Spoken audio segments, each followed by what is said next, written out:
qui per l'ultimo incontro del laboratorio dei Mangiaparolisti di poesia e abbiamo qui il Gabriele Del Sarto, in occasione anche dell'uscita del suo nuovo libro, di diciamo, una raccolta della sua migliore produzione.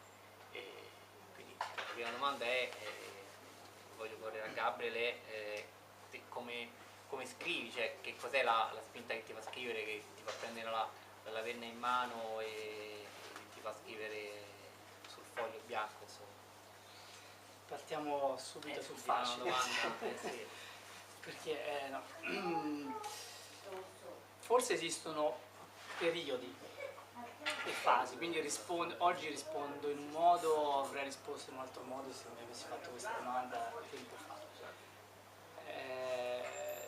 Le spinte sono diverse, come ti immaginerai, però quello che forse alla fine vale per me,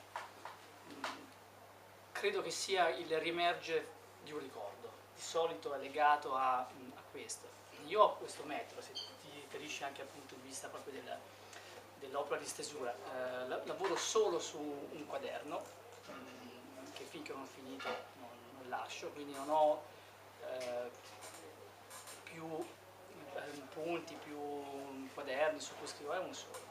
Scrivo generalmente a mano, cioè anzi a matita, e appunto frasi che mi colpiscono. Questo come fosse, che so, materiale grezzo da lasciare lì. Poi quando succede che un ricordo biografico, perché comunque sia la mia poesia, come tu sai, fortemente autobiografica, anche quando non parla direttamente di me.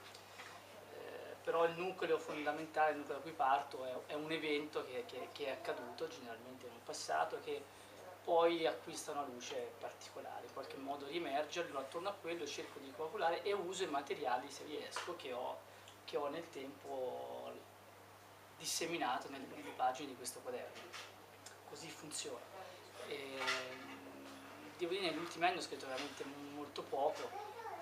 In questi 4 anni, se ho messo insieme 12 poesie, sono radiosa quest'ora e violenta di luce. Dovresti, vorrei, che tu vederla esplodere dall'albero di Natale, ancora da disfare, e dallo striminzito presepe piuttosto la mia tristezza cresce, tristezza casalinga. È quasi mezzanotte, anche a 3 chilometri da qui. E quest'ora no, quest'ora lo sai, non è più mite. Le necessità, le cause di forza maggiore hanno fatto andare a male il burro nel frigo. È scaduto di qualità il mio poeta preferito e devo stare attenta al latte. Le circostanze sono fatte così, indecente.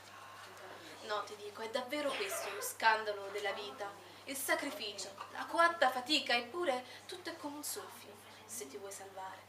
Considera la saliva, la bava del vecchio Giobbe, l'ostinato che già ci predisse, e considera le sue grida verso Dio, consegnandoci cosa se non la più grande speranza, questo impensabile diritto a disperare.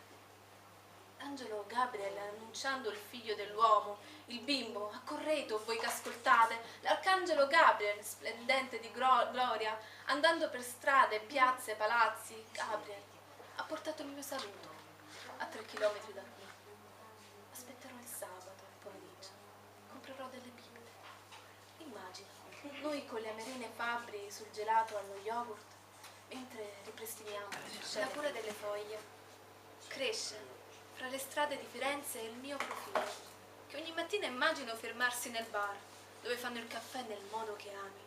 Nelle svolte di una bici il mio tempo assume forme che mi sfuggono, una vita nelle quali le cose si ripetono e si fanno felici di se stesse, come se uno sguardo fosse tutto, quando si posa e ti lasci guardare. Le foglie richiedono la loro dose di cura al vento e al cielo, e le nuvole sono innocenti quando scorrono, veloci, nelle mattine, viste dal lungomare.